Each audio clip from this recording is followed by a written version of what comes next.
E aí, galerinha, aqui é o Herbert Almeida e esse é o nosso projeto de 100 dicas para o TSE Unificado.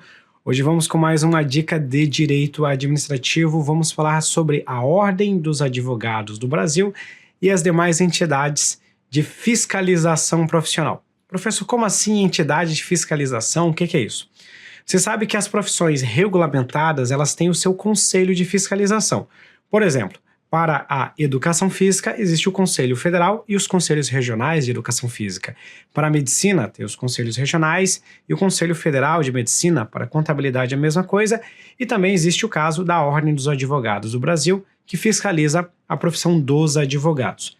Existem vários debates sobre o regime dos conselhos de fiscalização profissional. O STF, há algum tempo, decidiu que os conselhos de fiscalização em geral, aqui esquece a OAB, estou falando dos conselhos como um todo, exceto a OAB. Os conselhos, eles compõem a administração pública. Consequentemente, como eles fiscalizam uma atividade profissional, existe um poder de império nessa atividade. Logo, os conselhos possuem natureza de autarquia. Mais especificamente, eles são autarquias federais. Porém, o STF também já decidiu que essa regra não vale para a Ordem dos Advogados do Brasil, a OAB. Segundo o STF, a OAB, apesar de fiscalizar profissões, não faz parte da administração pública. Logo, é uma entidade de direito privado. É uma entidade, nas palavras do STF, sui generis. Sui generis significa que ela é uma entidade especial. Ela é uma entidade diferente das demais, porque ela exerce uma função primordial para o exercício da função jurisdicional pelo Estado. Então, os conselhos em geral são autarquias, fazem parte da administração pública e, consequentemente, possuem natureza jurídica de direito público.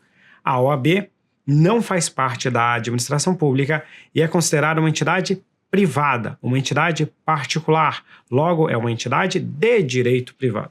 Além disso, o STF, apesar de falar que os conselhos em geral fazem parte da administração pública, ele diz que os conselhos eles têm um regime jurídico misturado, um regime jurídico híbrido, porque tem regras de direito público e regras de direito privado. Por exemplo, o STF já nos disse que os conselhos em geral devem prestar contas ao TCU, realizam licitação pública, com base agora na Lei 14.133, e devem promover concurso público.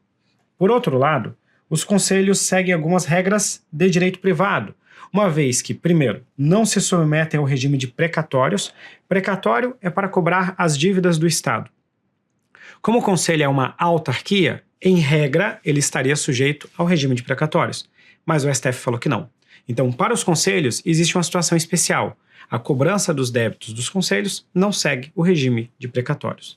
Segunda característica, os conselhos contratam pessoal, ou pelo menos podem contratar, via CLT. Ou seja, os seus agentes são empregados públicos e não servidores estatutários. Então, o conselho presta concurso, faz licitação, presta contas ao Tribunal de Contas da União, porém, o regime de pessoal é da CLT e não se submete ao regime de precatórios. Já a OAB, como é uma entidade privada, não precisa fazer licitação pública e nem faz concurso público.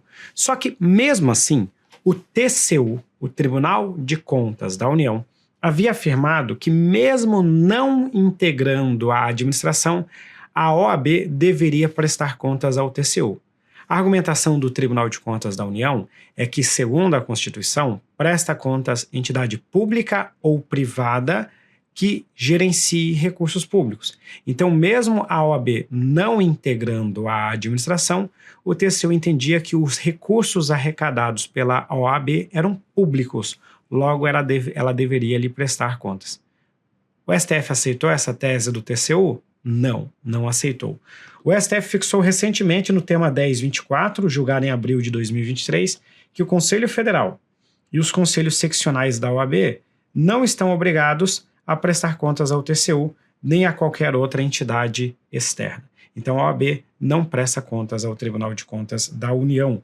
Então ficou assim, conselhos em geral e OAB. Os conselhos em geral compõem a administração, são autarquias, entidades de direito público. Mas o regime jurídico tem regras misturadas, de direito público e de direito privado. Prestam concurso, fazem licitação, prestam contas ao TCU. Não se submetem ao regime de precatórios e o regime de pessoal é da CLT. A OAB não compõe a administração, é uma entidade de direito privado, não presta contas ao TCU, não faz licitação e não faz concurso público. Vamos resolver uma questão inédita no estilo da FGV. Acerca do controle externo dos conselhos de fiscalização e da OAB, é correto afirmar que os conselhos de fiscalização não fazem parte da administração pública. Errado. Eles compõem a administração pública, a exceção é a OAB. A Ordem dos Advogados do Brasil se submete ao controle do TCU. Errado, porque ela não presta contas e não está sujeita a qualquer controle externo. Os conselhos de fiscalização são entidades privadas, motivo pelo qual não realizam concurso e processo de licitação. Errado. Eles fazem parte da administração, eles fazem concurso e licitação. Os conselhos de fiscalização devem promover concurso público. Certo. Mas podem contratar pessoal sob o regime da CLT. Certo. Porque o STF entendeu que é constitucional a regra que permite que os conselhos contratem empregados públicos. Gabarito D de dado. E a letra E, os conselhos se submetem integralmente ao regime de direito público, motivo pelo qual os seus débitos são executados pelo regime de precatórios. Errado. Os conselhos não estão sujeitos ao regime de precatórios judiciais. Com isso, nós concluímos mais um item, mais uma dica aqui para o TSE. Diquinha boa para cair na sua prova.